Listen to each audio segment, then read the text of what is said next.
Hello friends, क्या आपको पता है कि अब आप साल के 12,75,000 कमा सकते हैं और उसके ऊपर भी आपको कोई टैक्स नहीं लगेगा। जी हाँ, नए बजट के बाद में बहुत सारे चेंजेस आए हैं, जिसके बाद अब इनकम टैक्स के रूल्स चेंज हो गए हैं। तो अगर आपने सही टैक्स रिजिम ऑप्ट किया है तो आप अपना टैक्स बचा सकते हैं। आज के इस वीडियो में हम समझेंगे इनकम टैक्स एक्ट 2025-26 में एप्लीकेबल हुई न्यू टैक्स रिजिम और ओल्ड टैक्स रिजिम दोनों के स्लैब रेट्स के बारे में और कंपेयर करेंगे इन दोनों के बेनिफिट्स। तो बिना देर किए लेट्स गेट स्टार्टेड। अब सबसे पहले बात करते हैं न्यू टैक्स रिजिम के बारे में। न्यू टैक्स रिजिम अपनी सिंप्लिसिटी के लिए जाना जाता है और अब इस साल से ये डिफॉल्ट टैक्स रिजिम भी हो गया है। मतलब अगर आपने अपने इनकम टैक्स रिटर्न में कोई भी रिजिम ऑप्ट नहीं किया है तो गवर्नमेंट मैंडेटरीली इसी रिजिम को आपकी डिफॉल्ट टैक्स रिजिम बना देगी। यहाँ पर जो स्लैब रेट्स है वो कुछ इस तरह से हैं।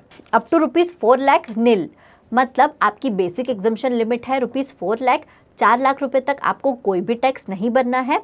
4 lakh to 8 lakh 5%, 8 lakh to 12 lakh 10%, 12 lakh to 16 lakh 15%, 16 lakh to 20 lakh 20%, 20 lakh to 24 lakh 25% and above 24 lakh आपको भरना पड़ेंगे 30%। तो इस तरह से डिटेल में स्लैब रेट डिफाइंड है न्यू टैक्स रिजिम के अंडर।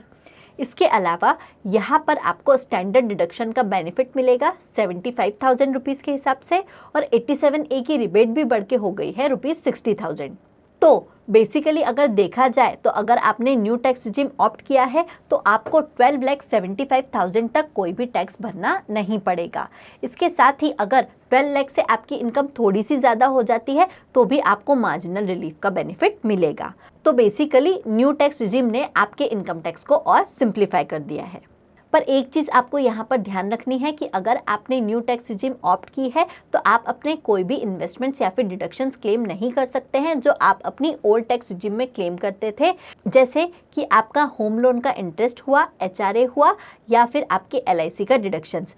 पर कुछ ऐसे डिडक्शंस अभी भी है जो न्यू टैक्स रिजिम में एप्लीकेबल है और वो आप क्लेम कर सकते हैं। इन डिडक्शंस के लिए हमारे चैनल पर एक सेपरेट वीडियो अवेलेबल है जिसकी लिंक हमने नीचे डिस्क्रिप्शन में दी है। वहां जाकर आप देख सकते हैं कि न्यू टैक्स रिजिम में आपके लिए कौन से डिडक्शंस एप्लीकेबल है। अब उस बात पर आते हैं जो हर कोई जानना चाहता है, 12,75,000 तक जीरो टैक्स कैसे।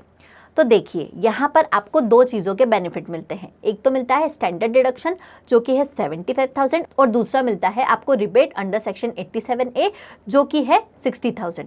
न्यू टैक्स रिजिम में ये दोनों बेनिफिट से आपका कैलकुलेशन कुछ इस तरह से हो जाता है। फॉर एग्जांपल, आपकी इनकम है 12,75,000।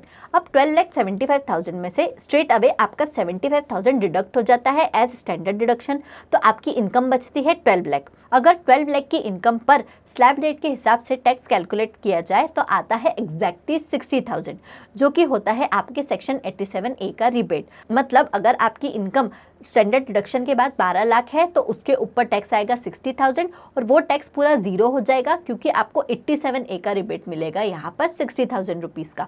तो इस तरह से 12,75,000 तक की इनकम पर आपका टैक्स जो हो जाएगा वो पूरा जीरो हो जाएगा। इसके अलावा यहाँ पर एक और बेनिफिट ये है कि अगर आपकी इनकम 12 लाख से थोड़ी सी ज़्यादा भी हो जाती है तो आपको मार्जिनल रिलीफ का बेनिफिट मिलता है ताकि आपका जो टैक्स है वो आपकी एडिशनल इनकम से ज़्यादा ना हो जाए।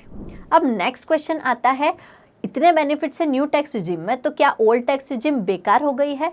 बिल्कुल नहीं। अगर आपके पास बड़े इन्वेस्टमेंट है, जैसे आपके LIC का इन्वेस्टमेंट, ATC के और दूसरे इन्वेस्टमेंट, होम लोन का इंटरेस्ट, आपके बच्चों की स्कूल फीस या फिर मेडिक्लेम, तो आज भी आपके लिए ओल्ड रिजिम बेनिफिशियल हो सकता है। ओल्ड टैक्स रिजिम के स्लैब्स वही है पुराने वाले। बेसिक एग्जम्पशन लिमिट है 2.5 लाख तक, यानी 2.5 लाख तक आपको नो टैक्स, 2.5 लाख से 5 लाख तक आपको 5% टैक्स, 5 लाख से 10 लाख तक आपको 20% टैक्स, और 10 लाख से ज़्यादा होने पर आपको 30% टैक्स। यहाँ पर स्टैंडर्ड डिडक्शन आपको मिलेगा 50,000 और 87A का रिबेट मिलेगा 12,500 रुपये। तो इस तरह से अगर आपके इन्वेस्टमेंट ज़्यादा है तो ओल्ड टैक्स रिजिम आपके लिए बेनिफिशियल हो सकती है। कुछ और इम्पॉर्टेंट पॉइंट्स हैं यहाँ पर जो हमको कंसिडर करने चाहिए। अगर आपकी इनकम 50 लाख से ऊपर है तो आपके ऊपर सरचार्ज लगेगा। इसके अलावा सारे टैक्सेस पर आपको additional 4% health and education cess देना पड़ेगा। वहीं अगर आपका शेयर्स पर लॉन्ग टर्म कैपिटल गेन है तो आपका टैक्स रेट हो जाएगा 12.5% और क्रिप्टो पर आपको टैक्स लगेगा flat at the rate of 30%। वहीं अगर बात की जाए फाइलिंग की, तो इस साल के लिए आपको इनकम टैक्स रिटर्न फाइल करना है 31 जुलाई तक अगर आपकी सिर्फ सैलरी इनकम है या फिर कैपिटल गेन है। तो अगर आपकी बिजनेस इनकम है जिस पर ऑडिट एप्लीकेबल नहीं है तो आपके लिए ड्यू डेट है 31 अगस्त और टैक्स ऑडिट वालों के लिए ड्यू डेट है 31 अक्टूबर एंड ट्रांसफर प्राइसिंग के लिए ड्यू डेट है 30 नवंबर। ये ड्यू डेट्स तो हुई इनकम टैक्स की, लेकिन उन ड्यू डेट्स का क्या जिनके कारण आपको हर महीने एक हैक्टिक कंप्लायंस फेस करना पड़ता है। जी हाँ, जीएसटी की बात की जाए या फिर टीडीएस की, इन ड्यू डेट्स को आपको हर मंथ मैनेज करना पड़ता है और हर मंथ एक स्पेसिफिक अमाउंट ऑफ टाइम जाता है आपका इन सारे कंप्लायंसेस को मैनेज करने में।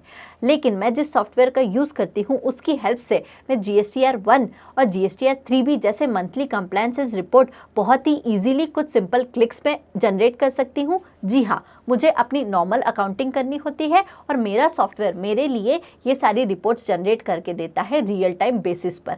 इसके साथ ही ये मुझे GSTR 2B और परचेज का रिकन्सिलेशन भी करके देता है, वो भी कुछ ही सिंपल क्लिक्स में। उसके लिए मुझे सिंपली अपने सॉफ्टवेयर में जाना पड़ता है और यहाँ पर मेरे पास क्विक लिंक्स में GST रिपोर्ट्स का ऑप्शन है जहाँ पर मुझे GSTR 1 सेल्स रिपोर्ट जनरेट करके मिलती है, GSTR 2B की purchase report along with reconciliation मिलती है और GSTR 3B की समरी मिलती है।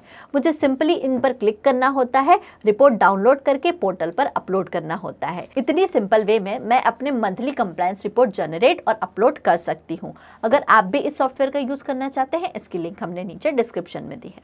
तो दोस्तों, हमारे डिस्कशन का जिस्ट सिंपल है। अगर आप इन्वेस्टमेंट नहीं करते हैं और हैजल फ्री टैक्स फाइलिंग करना चाहते हैं तो आपके लिए न्यू टैक्स रिजीम बेनिफिशियल है।